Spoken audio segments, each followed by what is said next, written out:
my pupils. Today's video will be a little different than usual. That is because it's a history educational video today. Yes, it is a little different, but bear with me. This should be interesting.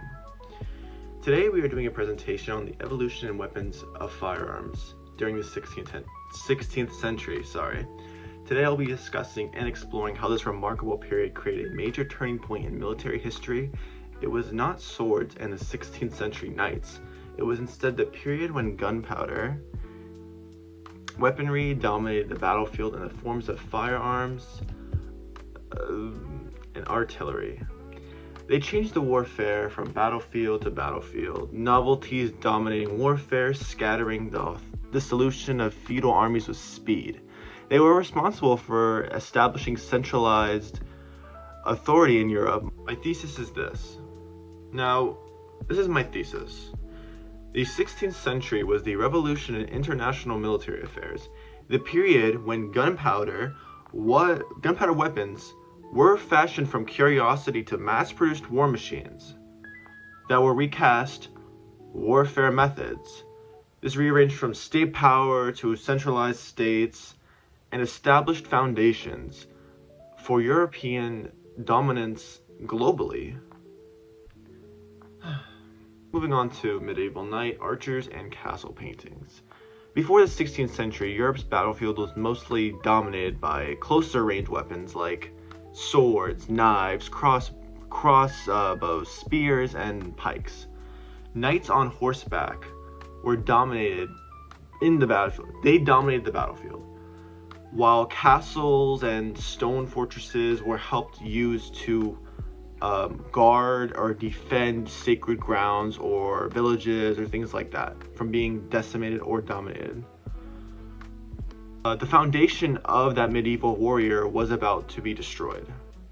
Jacob Cobel, in his 1521, I'm not sure how to say this word, but I wrote it, Kriegbuchlein, that cataloged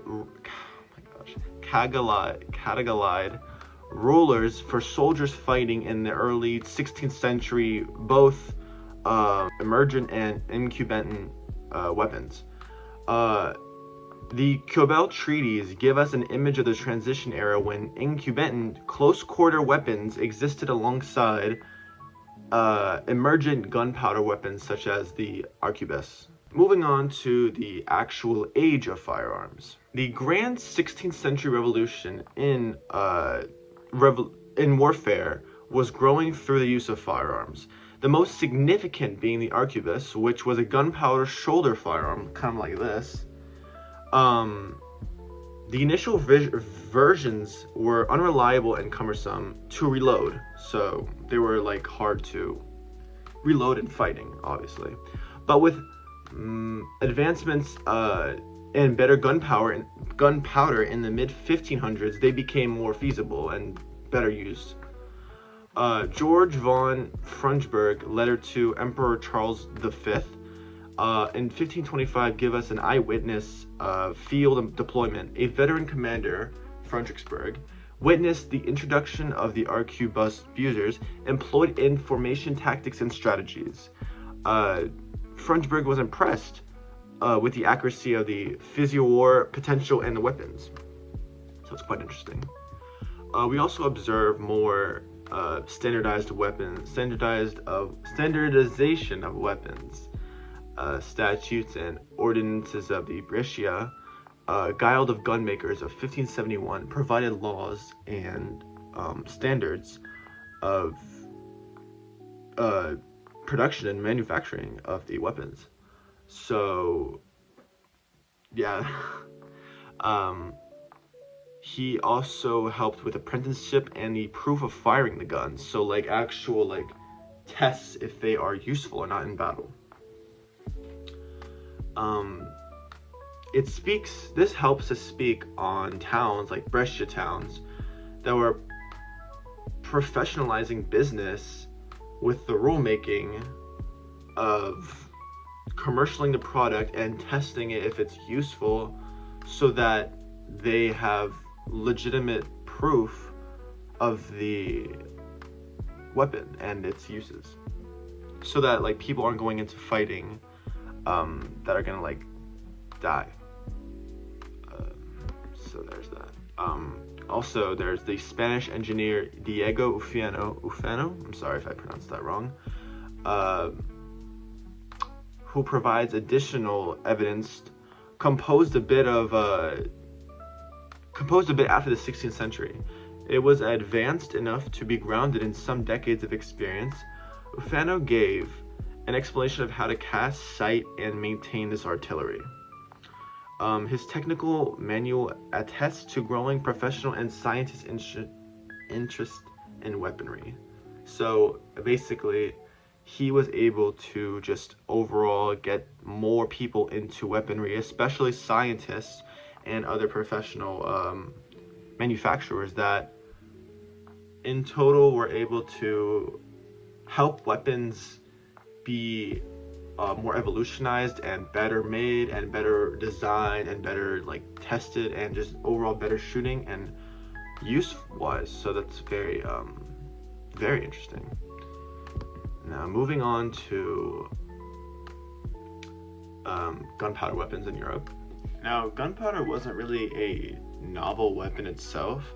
It required serious tactics and strategies to be able to use it. In the 16th century, my laptop died. So these advances in pikements allowed for more flexible defense and offense, which made overall charges obsolete and more dominant. We have military historians like Kelly DeVries, who also discussed how these innovations gave rise to the early modern state. In their article, Gunpowder Weaponry and the Rise of Early Modern State, her associates, gunpowder weaponry with central institutions, governments had to pay for supply and composition, professional gun-bearing soldiers. Another historian, Bert S. Hall, who also does the same thing in weapons and warfare in the Renaissance Europe, where he addresses how the gunpowder weaponry changed not just tactics but the face of European warfare itself. Again, another one, Jeffrey Parker's theory, who once commonly held is the era of innovation and provided European states with a greater policy of a global expansion. Parker synthesizes technology, tactics, and political unification as the cause for Europe's own evolutionary and predominance of Europe and the 16th century modernization. Finally, we have the overall large-scale use of weaponry that did not just, overall affect battlefields, but societies as a whole. Kings began using their military into national armories and organizing their own armories. As an example, the Greenwich Inventory of the King's Inventory of 1547, categorizes dozens of guns and handguns, which speaks for England's advancements in gunpowder warfare, as we had talked about previously, with at the time many more close-range weapons, not necessarily weapons like firearms. So that just shows already the overall advancements and evolution of weaponry, which is quite interesting to take into account. Another historian, J.R. Hale, in War and Society in Renaissance Europe, details how war technology and advances like firearms affected economic systems, state bureaucracies, and even social mobility. No longer was a war a noble's game. Violence was democratized and more more desensitized. With the gun needed, with weapons like firearms, which honestly doubled the fatality rate of compared to battles back then with more close-range weapons. Moving on, we have Tony Andred's The Gunpowder Age, which I actually have this book. Overturns Eurocentric military technological history. He addresses how China was centuries ahead of Europe in developing sophisticated gunpowder weapons, but eventually Europe caught up with China in the strategic application of the developments. The comparison helps to remind us that 16th century revolution in firearms was as much a question of the overall extension of weaponry to state power, strategy, and production as invention. Summary, overall, we have the 16th century was a turning point in warfare overall, and a lot of people can agree with that.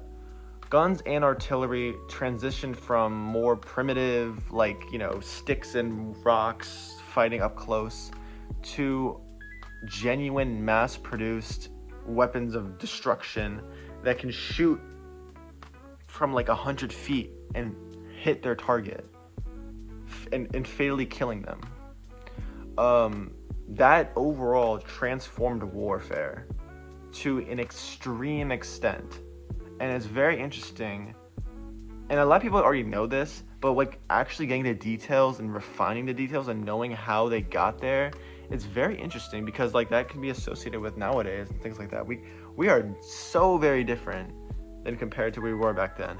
And the crazy part is we still use guns to this day. We still use those types of weaponry to this day. So that just shows how interesting the 16th century revolution of weapons and firearms changed even today. It's still being used today. We still have weapons like that, or at least more advanced weapons compared to those back then. So it's very, very interesting, and I encourage you guys to go do your own research on it. And yeah, the revolution changed the war of nature, concentrated state powers, and paved the way for European supremacy in these subsequent countries.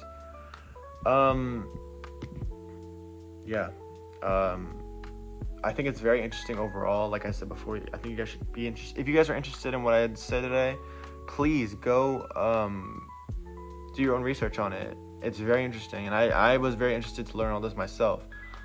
So yeah, that's it. I want to thank you guys so much for watching. I know this is a very different video compared to others. This is a class project.